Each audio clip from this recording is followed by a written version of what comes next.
ओम भगवते वासुदेवाय नमः। ओम क्रीम कृष्णाय नमः।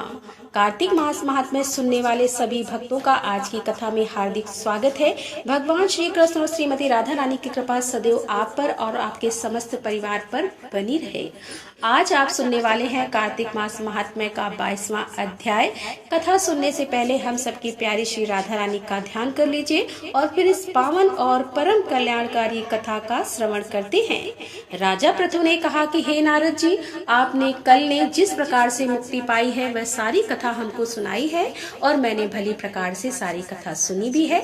हे ऋषिवर, क्या यह कार्य उन दो नदियों के प्रभाव से हुआ था? कृपा करके मुझे यह बताने की कृपा कीजिए। तब नारद जी ने कहा कि कृष्णा नदी साक्षात भगवान श्री कृष्ण चंद्र जी महाराज जी का शरीर है और वेणी नदी भगवान शंकर का शरीर है। इन दोनों नदियों के संगम का महात्म्य श्री ब्रह्मा जी भी वर्णन करने में असमर्थ हैं। फिर भी चूंकि आपने पूछा है, अतः आपको इनकी उत्पत्ति का वृतांत सुनाऊंगा। ध्यान से सुनिए। चाचुष मनवंतर के आरंभ में श्री ब्रह्मा जी ने सहस पर्वत के शिखर पर यज्ञ करने का निश्चय किया। वह सब देवताओं भगवान विष्णु और शंकर जी सहित यज्ञ की सामग्री लेकर उस पर्वत के शिखर पर गए। तब महर्षि भृगु आदि ऋषियों ने ब्रह्म मुहूर्त में उन्हें दीक्षा देने का विचार किया। इसके बाद उन्होंने श्री ब्रह्मा जी की पत्नी त्वरा को बुलवा भेजा। वह बड़ी आहिस्ता से आ रही थी। इसी बीच में भृगु जी ने विष्णु जी से पूछा कि हे प्रभु, आपने त्वरा को बुलवाया था, वह क्यों नहीं आई?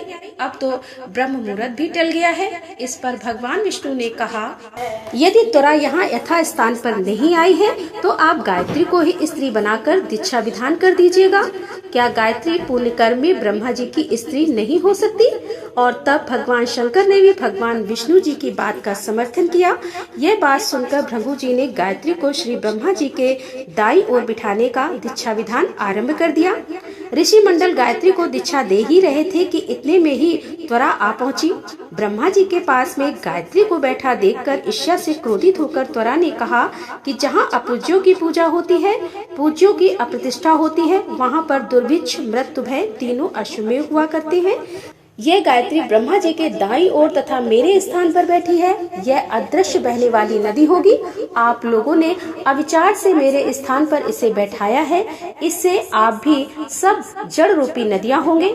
नारद जी ने राजा पृथु से कहा कि हे राजन, इस तरह त्वरा के श्राप को सुनकर गायत्री मारे क्रोध के लाल बबूला होकर अपने ऊँट काटने लगी। देवताओं के मना करने पर भी उसने उठकर त्वरा को श्राप दे डाला और कहा कि ब्रह्मा जी जैसे तुम्हारे पति हैं, वैसे ही मेरे भी पति हैं। तुमने व्यर्थ ही श्राप दिया है, अतः तुम भी नदी हो जाओ। अब तो देवताओं में एक खलबली सी मच गई कि वह त्वरा जो ब्रह्मा आदि सब देवताओं को श्राप दिया है, इससे यदि हम सब जड़ रूपी नदियां हो जाएंगे तो फिर निश्चय ही तीनों लोग नहीं बच पाएंगे, क्योंकि यह शाप तुमने बिना विचारे दिया है, इसीलिए तुम अब इसे वापस ले लो। त्वरा ने कहा कि हे देवतागण, आपने यज्ञ के आरंभ में भगवान गणेश जी का पूजन नहीं किया है, इसीलिए यह विघ्न उपस्थित हुआ है। मेरा यह शाप कभी भी खाली नहीं जा सकता। इसीलिए आप सब लोग अपने अंगों से जड़ीभूत होकर अश्वमेध नदियां बनोगे और हम दोनों सौतने भी अपने अपने अंशों से पश्चिम से बहने वाली नदियां बनेगी। नारद जी ने राजा पृथु से कहा। यह वचन सुनकर सभी देवता विष्णु शंकर आदि अपने अपने अंशों से नदियां बन गए। भगवान विष्णु के अंश से कृष्णा, भगवान शंकर के अंश से वेणी तथा श्री ब्रह्मा जी के अंश से ककुदमती नामक नदियां उत्पन्न हुई। गायत्री और त्वरा पश्चिम वाहिनी नदियां होकर एक साथ बहने लगी। उन दोनों का नाम सावित्री पड़ा। श्री ब्रह्मा जी ने यज्ञ स्थल पर भगवान विष्णु और शंकर जी की स्थापना की। दोनों देवता महाबल तथा अतिबल के नाम से विख्यात हुए। नारद जी ने कहा कि हे राजन, कृष्णा और वेणी नदी की उत्पत्ति का यह वर्णन जो मनुष्य सुनेगा उसे नदियों के दर्शन और स्नान का फल प्राप्त होगा। और अब आप सुनेंगे कार्तिक मास की कहानी। एक समय की बात है, एक संत जंगल में कुटिया बनाकर रहा करते थे और भगवान श्री कृष्ण का भजन किया करते थे। संत को इस बात का यकीन था कि एक न एक दिन मेरे भगवान श्री कृष्ण मुझे साक्षात दर्शन जरूर देंगे। एक दिन की बात है, उसी जंगल में एक शिकारी आया और उस शिकारी ने जब संत की कुटिया को देखा तो कुटिया के अंदर गया और उससे संत को प्रणाम किया और पूछा कि आप कौन हैं और आप यहाँ क्या कर रहे हैं? अब संत ने सोचा कि यदि मैं इसको कहूँगा कि भगवान श्री कृष्ण के इंतजार में बैठा हूँ और उनका दर्शन मुझे किसी प्रकार से हो जाए तो शायद इसको यह बात समझ में नहीं आएगी। संत ने फिर तुरंत ही दूसरा उपाय सोचा और संत ने शिकारी से पूछा, भैया पहले आप बताओ कि आप कौन हो और यहाँ किस लिए आए हो। फिर उस शिकारी ने कहा कि मैं तो एक शिकारी हूँ और यहाँ शिकार के लिए आया हूँ। संत ने तुरंत उसी की भाषा में कहा, मैं भी एक शिकारी हूँ और अपने शिकार के लिए ही यहाँ आया हूँ। शिकारी ने पूछा, अच्छा संत जी आप यह बताइए कि आपका शिकार दिखता कैसा है, आपके शिकार का नाम क्या है, हो सकता है कि मैं आपकी मदद कर सकूं। संत ने सोचा इसे कैसे बताऊं, फिर भी संत कहते हैं, मेरे शिकार का नाम कृष्ण है, वह दिखने में बहुत ही सुंदर है, सांवला सलोना है, उसके सिर पर मोर मुकुट है, हाथों में बंसी है। ऐसा कहते कहते ही संत जी भाव विभोर हो गए और कृष्ण भक्ति में रोने लगे। संत जी को इस प्रकार से रोते हुए देखकर शिकारी बोला, बाबा रोते क्यों हो, मैं आपके शिकार को जब तक ना पकड़ लूं तब तक पानी भी नहीं पीऊंगा और आपके पास भी नहीं आऊंगा। अब वह शिकारी एक घने जंगल के अंदर गया और जाल बिछाकर एक पेड़ पर बैठ गया, पर इंतजार करने लगा। भूखा प्यासा बैठा हुआ एक दिन बीता, दूसरा दिन बीता और फिर तीसरा दिन। अब तो भूख और प्यास से शिकारी को नींद भी आने लगी। अब बांके बिहारी जी को उस पर दया आ गई। भगवान कृष्ण उसके भाव पर रीझ गए। भगवान मंद मंद स्वर में बांसुरी बजाते आए और उस जाल में खुद ही फंस गए। अब जैसे ही शिकारी को शिकार का अनुभव हुआ तो तुरंत नींद से उठा और उस सांवरे भगवान को देखा जैसा संत ने बताया था। उनका रूप हूबहू वैसा ही था। वह तो अब जोर जोर से चिल्लाने लगा, मिल गया मिल गया मिल गया, शिकार मिल गया। शिकारी ने उस शिकार को जाल समेत अपने कंधे पर बिठा लिया और शिकारी कहता हुआ जा रहा है, आज 3 दिन के बाद मिले हो, खूब भूखा प्यासा रखा है, अब मैं भी तुम्हें छोड़ने वाला नहीं हूँ। शिकारी धीरे धीरे कुटिया की ओर बढ़ रहा था। जैसे ही संत की कुटिया आई तो शिकारी ने आवाज लगाई, बाबा बाबा। संत ने तुरंत दरवाजा खोला। संत उस शिकारी के कंधे पर भगवान श्री कृष्ण को जाल में फंसा देख रहे। भगवान श्री कृष्ण जाल में फंसे हुए मंद मंद मुस्कुरा रहे हैं। शिकारी ने कहा, बाबा आपका शिकार लाया हूँ, मुश्किल से मिले हैं। संत ने देखा तो उसके होश उड़ गए। संत शिकारी के चरणों में गिर पड़े। संत आज फूट फूट कर रोने लगे। संत कहते हैं, मैंने आज तक आपको पाने के लिए अनेकों प्रयास किए प्रभु, लेकिन आज आप मुझे इस शिकारी के कारण मिले हो। भगवान बोले, इस शिकारी का प्रेम तुमसे ज्यादा है, इसका भाव तुम्हारे भाव से ज्यादा है, इसका विश्वास तुम्हारे विश्वास से भी ज्यादा है। इसीलिए आज जब 3 दिन बीत गए हैं तो मैं आए बिना नहीं रह पाया। मैं तो अपने भक्तों के अधीन रहता हूँ और आपकी भक्ति भी कम नहीं है। संत जी आपके दर्शनों के फल से मैं इसे 3 दिन में ही प्राप्त हो गया। इस तरह से भगवान ने खूब दर्शन दिया और फिर भगवान वहाँ से चले गए। प्रेम से बोलिए भक्त और भगवान की जय। और अब आप सुनेंगे तुलसी चालीसा। श्री तुलसी महारानी करूं विनय सिर नाय, जो मम हो संकट विकट दीजे मात नशाय। नमो नमो तुलसी महारानी, महिमा अमित न जाए बखानी। दियो विष्णु तुमको सन्माना, जग में छायो सयस महाना। विष्णु प्रिया जय जयति भवानी, तिहु लोक की हो सुख कानी। भगवत पूजा करे जो कोई, बिना तुम्हारे सफल न होई। जिन घर तब नहीं होए निवासा, उस घर करई विष्णु नहीं बासा। करे सदा जो तब नित सुमिरे, ते के काज होए सब पूरण। कार्तिक मास महात्म्य तुम्हारा, को जानत है सब संसारा। तब पूजन जो करे कुमारी, पावे सुंदर बरस कुमारी। करे जो पूजा नित प्रति नारी, सुख संपत्ति से होए सुखारी। वृद्धा नारी करे जो पूजन, मिले भक्ति होवे पुलकित मन। श्रद्धा से पूजे जो कोई, भवन तिन सर जावे सोई। कथा भागवत यज्ञ करावे, तुम बिन नहीं सफलता पावे। छायो तब प्रताप जग भारी, ध्यावत तुम ही सकल चितधारी। तुम्ही मात यंत्रण तंत्र में, सकल काज सिद्ध होवे क्षण में। औषधि रूप आप हो माता, सब जग में तब यश विख्याता। देव ऋषि मुनि और तपधारी, करत सदा तब जय जयकारी।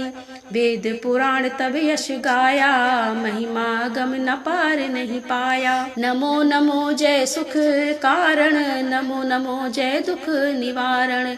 नमो नमो सुख संपत्ति देनी, नमो नमो अग काटन छेनी। नमो नमो भक्तन दुख हरिणी, नमो नमो दुष्ट मद छेनी।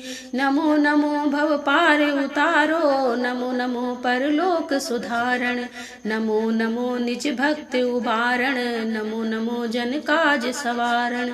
नमो नमो जय कुमति नवानी, नमो नमो सब सुख उपजानी। जयत जयत जय तुलसी माई, ध्यावत तुमको शीस नवाई। निज जन जानि मोहि अपनाओ, बिगड़े कारज आप बनाओ। करूं विनय मात तुम्हारी, पूर्ण आशा करहूं हमारी। शरण चरण कर जोरी मनाऊं, निस दिन तेरे ही गुण गाऊं।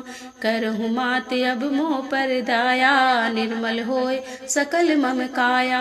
मांगू मातो यही बर दीजे, सकल मनोरथ पूर्ण कीजे। जानू नहीं कछु नेम अचारा, क्षमहु मात अपराध हमारा। 12 मास करे जो पूजा, तासो जग में और नहीं दूजा। प्रथम ही गंगा जल मगवावे, फिर सुंदर स्नान करावे। चंदन अक्षत पुष्प चढ़ावे, धूप दीप नैवेद्य लगावे। करे आचमन गंगा जल से, ध्यान करे हृदय निर्मल से। पाठ करे फिर 40 की, स्तुत करे मात तुलसा की। यह विधि पूजा करे हमेशा, ताके तन नहीं रहे कलेसा। करे मास कार्तिक का साधन, सोवे नित्र पवित्र हुई जाई। यह कथा महासुखदाई, पढ़े सुने सो भव तर जाई। श्री तुलसी 40 पाठ करे जो कोई, गोविंद सो फल पावही जो मन इच्छा होई। तुलसी 40 संपूर्ण। और अब आप सुनेंगे तुलसी महारानी की आरती। तुलसी महारानी नमो नमो, हर की पटरानी नमो नमो। तुलसी महारानी नमो नमो, हर की पटरानी नमो नमो। धन तुलसी पूरण तब कीनो, धन तुलसी पूरण तब कीनो। शालिग्राम की बनी पटरानी, नमो नमो तुलसी महारानी नमो नमो, हर की पटरानी। जाके पत्र मंजरी कोमल, जाके पत्र मंजरी कोमल। श्रीपति कमल चरण लपटानी, नमो नमो हर की पटरानी। नमो नमो तुलसी महारानी। धूप दीप नैवेद्य आरती, धूप दीप नैवेद्य आरती। पुष्पन की बरसा बरसानी, नमो नमो हर की पटरानी। नमो नमो तुलसा महारानी। 56 भोग 36 व्यंजन, 56 भोग 36 व्यंजन। बिन तुलसा हरि एक न मानी, नमो नमो तुलसी महारानी। नमो नमो हर की पटरानी। सभी सखी मैया तेरे यश गावे, सभी सखी मैया तेरे यश गावे। भक्ति दान दीजे महारानी, नमो नमो तुलसी महारानी। नमो नमो हर की पटरानी, नमो नमो तुलसी महारानी। नमो नमो हर की पटरानी, नमो नमो तुलसी महारानी। नमो नमो हर की पटरानी। प्रेम से बोले तुलसी मैया की जय। कार्तिक के ठाकुर राई दामोदर की जय। राधे राधे, जय श्री कृष्णा। दोस्तों, कार्तिक मास की देवउठनी एकादशी के दिन तुलसी विवाह किया जाता है। शालिग्राम के साथ तो तुलसी और शालिग्राम का विवाह आपको करना है।